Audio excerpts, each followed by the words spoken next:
त्याच्यातून लाडकी बहीण योजना आणली, किती आमच्यावर टीका केली।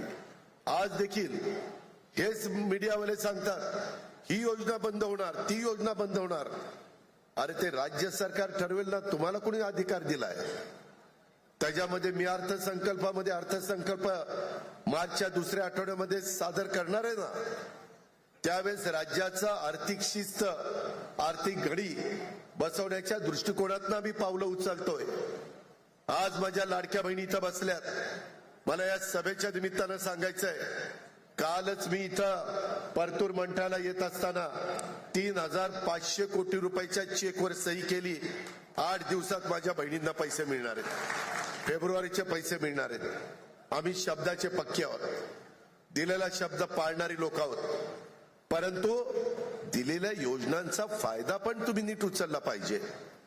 1 रुपयामध्ये पीक विम्याची योजना आणली, काढली, माझ्या शेतकऱ्याला ती परवडावी, परंतु त्याच्यामध्ये किती चुकीचे प्रकार केले। काहींनी गायरानं स्वतःची दाखवली, देवस्थानच्या जमिनी स्वतःच्या दाखवल्या, पिकं दाखवली। अरे असलं जर तुम्ही चुका करायला लागला तर ते पाप कुठे रे फेडाल? वर गेला तरी परमेश्वर तुम्हाला माफ करणार नाही। तुम्ही नियमाने वागा ना, तुमचा अधिकार आहे। तुमच्यावर अन्याय झाला, जरूर तो अन्यायाला त्या ठिकाणी वाचा फोडण्याचं काम, दाद मागण्याचं काम तुम्ही करा। तो घटनेचे शिल्पकार डॉक्टर बाबासाहेब आंबेडकरांनी संविधानाच्या माध्यमातून तुम्हाला दिलेला अधिकार आहे, त्याचा आम्हालाही आदर आहे, तुम्हालाही आदर आहे, आणि त्याच रस्त्याने आम्ही पुढे चाललोय। परंतु कुठेतरी एखादी चांगली योजना आणायची आणि ती ज्या घटकाकरता आणलेली आहे त्या घटकाला त्याचा फायदा होण्याच्या ऐवजी ज्यांची आर्थिक परिस्थिती चांगली आहे त्यांनी त्याचा फायदा घेणं हे बरोबर नाहीये।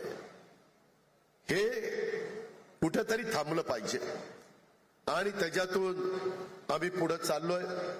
इतर राज्यामध्ये काय चाललंय, इथं माझ्या लाडक्या बहिणी पण आहेत, कुणीतरी चर्चा करते की लाडक्या बहिणीचे पैसे बंद होणार, अजिबात बंद होणार नाही। फक्त ज्यांचं उत्पन्न 2,40,000च्या 20,000 महिना त्याच्या आत ज्यांचं उत्पन्न आहे त्यांना मिळणार। आता काहींचा ऊस जातोय 400 टन तरी आमचे 1,500 रुपये घेतात, काहींचा जातोय 200 टन। तसं नाही बाबांनो, जे झाडू पोतना करतील, जी धुणं भांडी करतील, जी स्वयंपाक वेगवेगळ्या घरामध्ये जाऊन करते, जी कुरपडीला जाते, जी झोपडपट्टीत राहते, गरीब महिला, त्याकरता ही योजना आहे। आणि ते मी खरं तुम्हाला सांगतो, मागे आम्हाला वेळ कमी मिळाला, आम्ही येईल त्याचा फॉर्म अर्ज त्या ठिकाणी केला।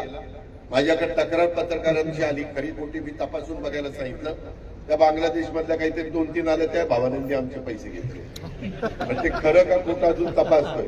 आरोप झालेला आहे, तपासल्याशिवाय मला सांगता येणार नाही। नाहीतर पुन्हा चॅनलला अजित पवारांनी कबूल केलं बांगलादेशच्या महिलांना मिळाले, असं काही नाही। हे तपासून आणि आम्ही आधार कार्डशी ते लिंकअप करतोय। ज्या गोष्टी माझ्या गोरगरीब समाजाच्या गरजेच्या आहेत त्या चालू ठेवण्याच्या करता मुख्यमंत्री देवेंद्र फडणवीस, उपमुख्यमंत्री एकनाथराव शिंदे, अजित पवार, दत्ता भरणे, चंद्रकांत दादा पाटील, आमच्या माधुरीताई मिसाळ, आम्ही सगळेजण त्यामध्ये तुमच्या सगळ्यांच्या बरोबर आहोत। आमच्यावर जबाबदारी वाढलेली आहे। 5 वर्षाच्या करता आम्हाला खूप काही काम करायचंय, त्याच्यामध्ये त्या कामाचा तुम्ही पण फायदा करून त्या ठिकाणी घ्या, क्वालिटीला महत्व द्या। कॉन्ट्रॅक्टर लोकांनी पण कसंही काम त्या ठिकाणी करू नका। काल मला नंतर मी परत गाडीत बसत असताना दिसलं होते, त्याला ते आपल्या न्यायालयाच्या बिल्डिंगला ते टाईल्स पडू नये म्हणून खेळ मारतात। मला जाताना दिसलं असताना तिथं जाहीर केलं असतं, या कॉन्ट्रॅक्टरला काळ्या यादीत टाका, ब्लॅकलिस्टला टाका। ते असले नाही लाडके पोरगेला, माझ्या जवळचा असो, लांबचा असो, डाव्या हाताचा, उजव्या हाताचा काही चालणार नाही। जनतेचा पैसा, अजित पवारच्या बापाच्या घरचा पैसा नाही, जनतेचा पैसा सत्कारणीच लागला पाहिजे। आणि त्याच्यातनं जर कोणी चावटपणा केला तर त्याला कुठल्याही परिस्थितीमध्ये त्या ठिकाणी हायगाई केली जाणार नाही किंवा त्याला वाचव